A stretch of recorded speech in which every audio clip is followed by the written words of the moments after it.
வணக்கம். எல்லாரும் எப்படி இருக்கிறீங்க? ஒரு பையன் வீட்டுக்கு பக்கத்தில் இருக்கக்கூடிய ஒரு மரத்துல ஒரு கூட்டுப்புழுவை பார்க்குறான். அந்த கூட்டுப்புழு அந்த கூட்டை விட்டு வெளியில வந்து பறக்கிறதுக்கு, வண்ணாத்தி பூச்சியா மாறுறதுக்கு ரொம்ப கஷ்டப்படுறத பார்க்க பாவமா இருக்குன்னுட்டு ஒரு குச்சி எடுத்து அந்த கூட்டம் எல்லாம் பிச்சு விடுறான், பறந்து வரட்டுமே. ஆனா அவன் பிச்சைதான் காரணம். அதுல இருந்த புழு வெளியில சின்ன ரெக்கையோட அற்பத்தனமா வந்து உடனே செத்து போச்சு.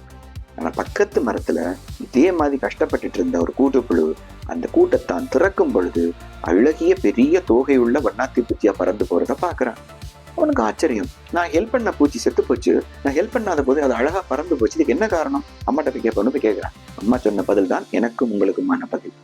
ஆண்டவன் கஷ்ட காலம் என்பதை ஒருத்தனுக்கு தருகிறான் என்று சொன்னால் அது அவன் அழிப்பதற்காக அல்ல, அவன் தனக்குள்ளே இருக்கக்கூடிய ஒரு தனித்துவத்தை அறிந்து கொள்வதற்கான ஒரு வாய்ப்பாக அதை பயன்படுத்த வேண்டும் என்றதுக்காகத்தான் இந்த கஷ்ட காலம் என்றதை ஆண்டவன் ஒவ்வொருத்தருக்கும் கொடுக்கிறான். அதை சரியா புரிஞ்சுக்கிட்டவன் இப்படி தோகை உள்ளவன்னா தீப்பூச்சியா பறந்து போவான். ஆனால் அடுத்தவரை சார்ந்து வாழ்பவர்கள் எப்படி அந்த கூட்டுக்குழு செத்தே போச்சோ கொஞ்ச நாள் இல்லாமலே போயிடுவாங்க.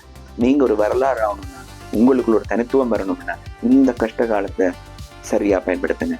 வாழ்க்கையில ஜெயிக்கலாம். Have a nice day. God bless you.